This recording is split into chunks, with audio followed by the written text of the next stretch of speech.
नमस्कार, अपना प्रदेश उत्तर प्रदेश उत्तराखंड देख रहे हैं आप। मैं हूं आपके साथ पूजा मोहन पांडे। बुलेटिन की शुरुआत करते हुए सबसे पहले बात हरियाणा की करेंगे। अब आप सोच रहे होंगे हरियाणा की बात हम उत्तर प्रदेश में क्यों कर रहे हैं, क्योंकि हरियाणा के सूरजकुंड में देश के सभी राज्यों के गृह मंत्रियों के राष्ट्रीय चिंतन शिविर में शामिल होने वाले उत्तर प्रदेश के मुख्यमंत्री योगी आदित्यनाथ ने आज अपने इसके समापन पर प्रधानमंत्री नरेंद्र मोदी के योगदान को जमकर सराहा।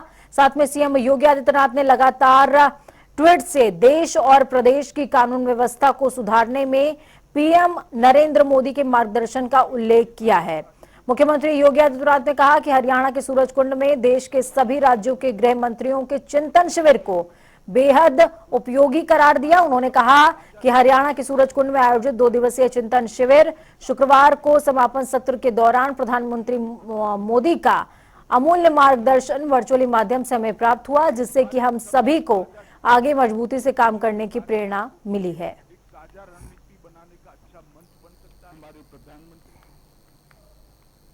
तो दूसरी तरफ आस्था का महापर्व छठ पूजा आज से नहाय खाए के साथ शुरू हो चुका है। ऐसे में ट्रेनों में यात्रियों की भीड़ को देखते हुए रेलवे 57 विशेष ट्रेनें छठ पर्व पर चलाने जा रहा है। महापर्व छठ को रेलवे भी अपनी व्यवस्थाओं का विस्तार कर रहा है। यात्रियों को कोई दिक्कत ना हो, इसके लिए रेलवे ने कमर कस ली है और इस दौरान रेलवे ने 57 ट्रेनें चलाई हैं। त्योहार की तैयारी को लेकर पूर्वोत्तर रेलवे के मुख्य जनसंपर्क अधिकारी पंकज कुमार सिंह ने बताया कि छठ पर्व पर रेलवे 57 ट्रेनें चला रहा है और यात्रियों की सुविधा और मांग को देखते हुए रेलवे ने यह कदम उठाया है। अलग अलग स्टेशन से ट्रेनें चल रही हैं। उन्होंने साफ तौर पर कहा कि जो हमारी नियमित ट्रेनें चल रही हैं उसमें 226 एडिशनल कोच भी हमने लगाए हैं। इसके साथ ही यात्रियों की सुरक्षा और संरक्षण के लिए स्टेशन पर भीड़ को नियंत्रित करने के लिए आरपीएफ के जवानों की अतिरिक्त ड्यूटी भी लगाई गई है। छठ पूजा को ध्यान में रखते हुए जो यात्रियों की भीड़ बढ़ी है, मांग बढ़ी है टिकटों की, उसको ध्यान में रखते हुए रेलवे कुल 57 जो ट्रेनें जो है विशेष ट्रेनें चला रहा है। ये ट्रेनें अलग अलग स्टेशनों से सभी महत्वपूर्ण डेस्टिनेशंस के लिए, सभी महत्वपूर्ण महानगरों के लिए चलाई जा रही हैं। इसके अतिरिक्त जो नियमित ट्रेनें हमारी चल रही हैं उसमें 226 एडिशनल कोच भी लगाए गए हैं। साथ ही साथ स्टेशनों पर भीड़ भाड़ को नियंत्रित करने के लिए आरपीएफ के जवान एडिशनल संख्या में लगाए गए हैं। जो अनाउंसमेंट सिस्टम है उसके माध्यम से भी लोगों को जागरूक किया जा रहा है।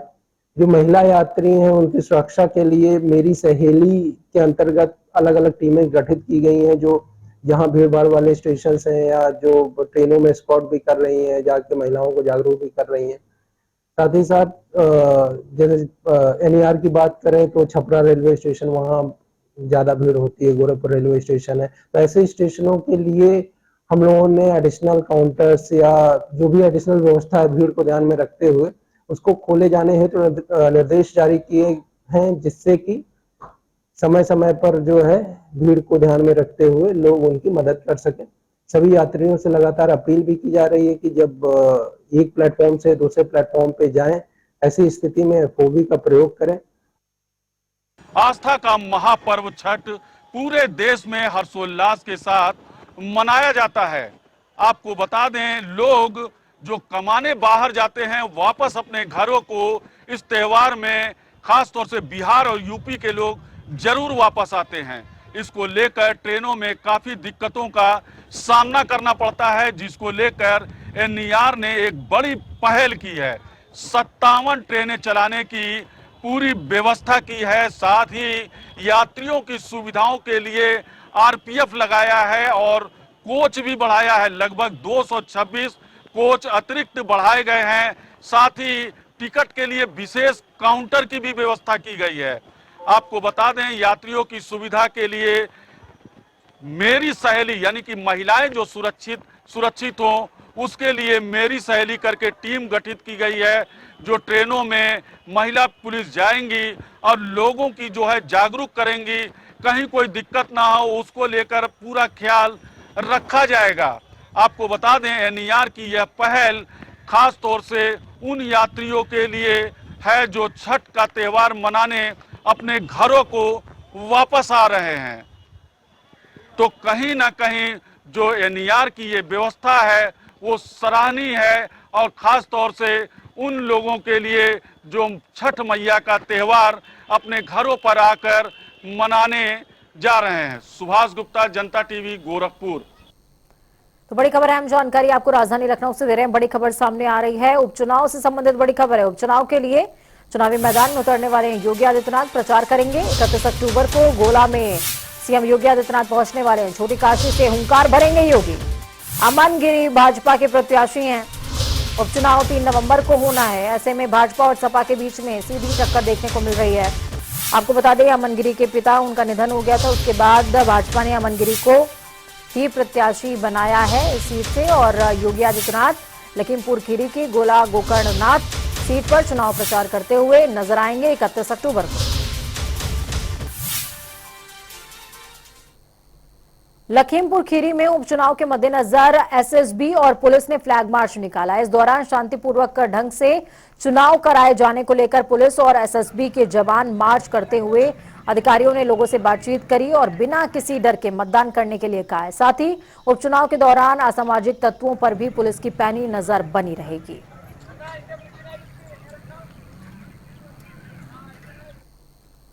आजम खान को हुई सजा को लेकर केशव देव मौर्य का बयान सामने आया। इस बयान में केशव देव मौर्य ने आरएसएस पर आरोप लगाया। केशव देव मौर्य का कहना है कि दुर्भाग्य है कि आजम खान को 3 साल की सजा हुई है।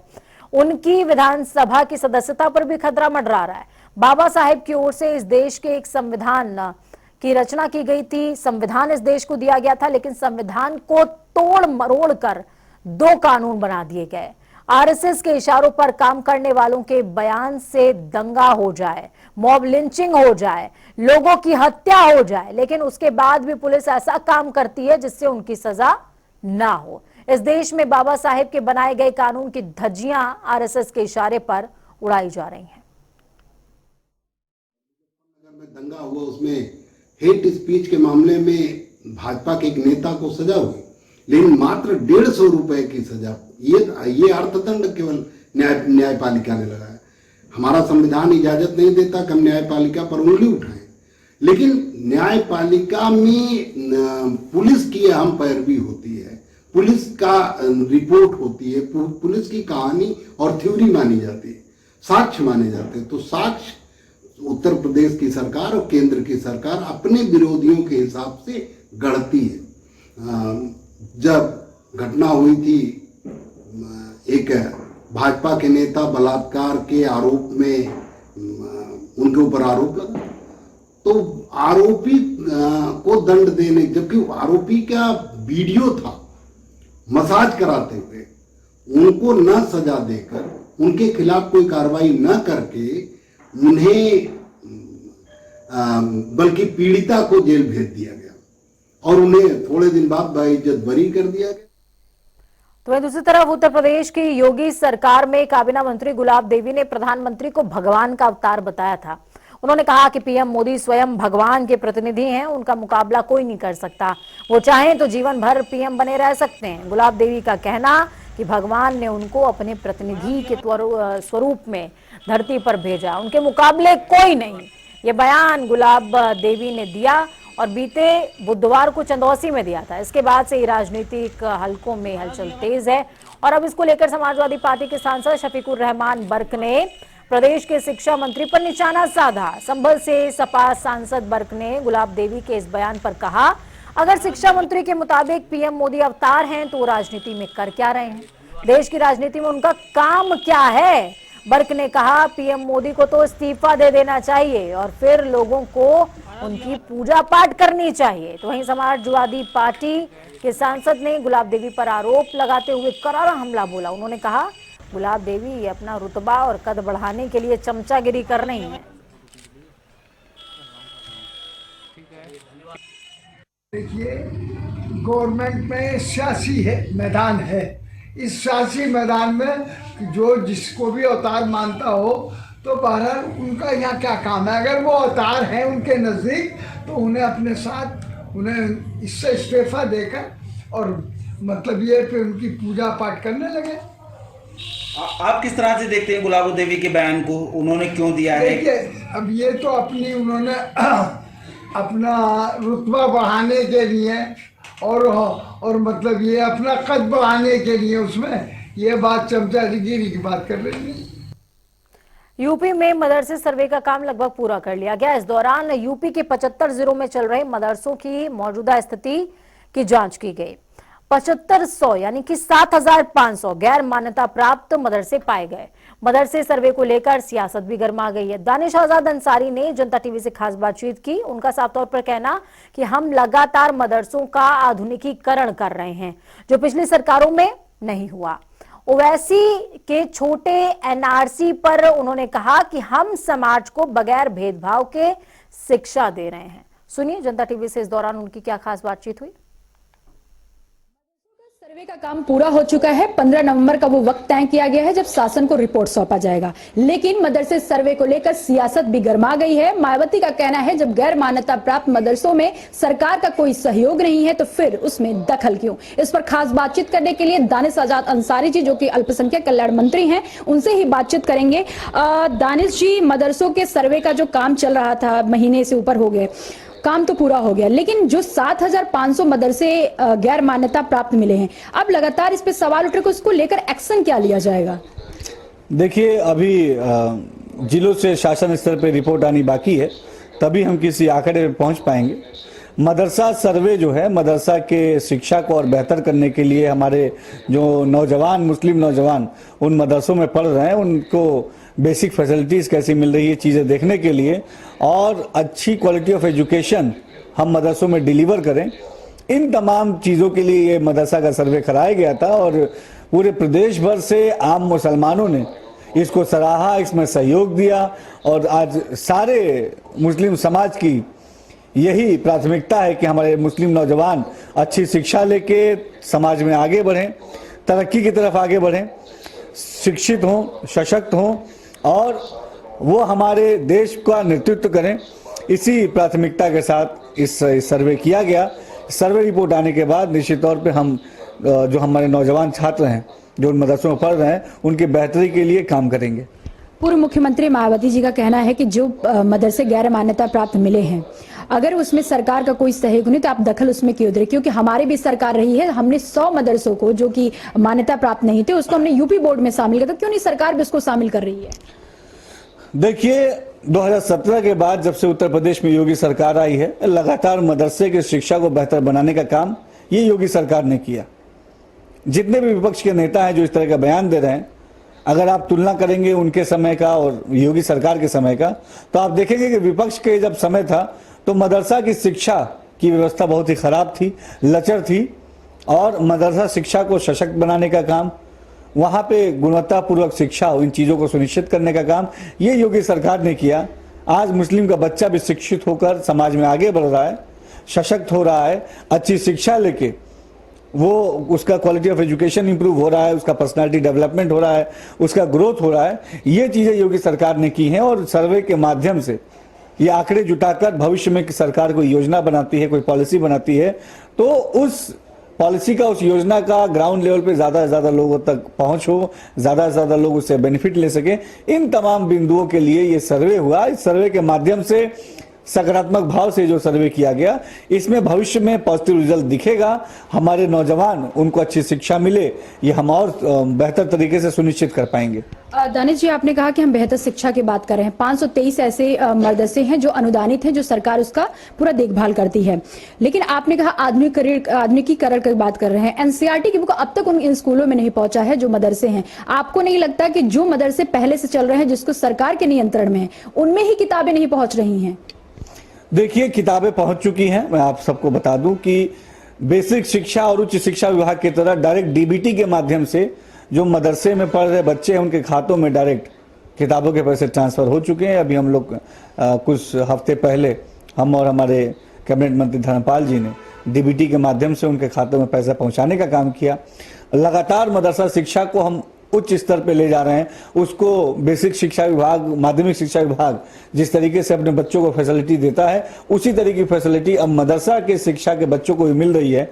हम उनको क्वालिटी ऑफ एजुकेशन की इम्प्रूव कर रहे हैं और उनको तरक्की की तरफ आगे ले जा रहे हैं। आप कह रहे हैं आधुनिकीकरण के बाद, आपका कहना है कि हम विषयों को बढ़ा रहे हैं, यानी कि हिंदी, अंग्रेजी, सोशल साइंस, मैथमेटिक्स, लेकिन सवाल और भी है। जो मदरसे के शिक्षक, उनका कहना संख्या तो आपने सिर्फ 3 रखा है और सब्जेक्ट आपको इतने चाहिए, तो आपको नहीं लगता कि संख्या बढ़ाने पर भी थोड़ा सा जोर देना चाहिए? देखिए, दीनी तालीम के साथ साथ आधुनिक शिक्षा भी मिले हमारे मदरसे के छात्रों को। इन चीज़ों को संतुलित तरीके से हम आगे बढ़ा रहे हैं। दीन इस्लाम में कहीं दीन इस्लाम की पढ़ाई में हमने कहीं कोई छेड़छाड़ नहीं की है। आधुनिक शिक्षा को भी मदरसा शिक्षा का एक अंग बनाकर हमारे जो मुस्लिम नौजवान छात्र हैं वो आधुनिक शिक्षा भी पढ़ें, दीन इस्लाम भी पढ़ें और वो मौलवी भी बने, मुंशी भी बने और वो IAS IPS भी बने, डॉक्टर भी बने। इस सोच के साथ योगी सरकार काम कर रही है। अब शिक्षकों की संख्या की बात हो रही है, क्योंकि जो अनुदानित जो मदरसे हैं उसमें शिक्षकों की संख्या महज 3 है, ये आपको भी जानकारी में होगी। क्या आपको नहीं लगता कि आने वाले समय में ऐसा प्रस्ताव रखेंगे कि आपने इतने तो सब्जेक्ट बढ़ा रखा है, उसके शिक्षक भी तो होने चाहिए उस मदरसों में? देखिए, 3 शिक्षक कहीं किसी मदरसे में नहीं हो सकता है। कोई ऐसा मदरसा हो जहाँ बच्चे कम हो तो वहाँ 3 शिक्षक हो। मदरसे के जरूरत के अनुसार शिक्षकों की भर्तियां हमेशा होती हैं। लगातार हमने अलग अलग मदरसे को और बेहतर बनाने के लिए भर्ती प्रक्रियाओं को सरल बनाया।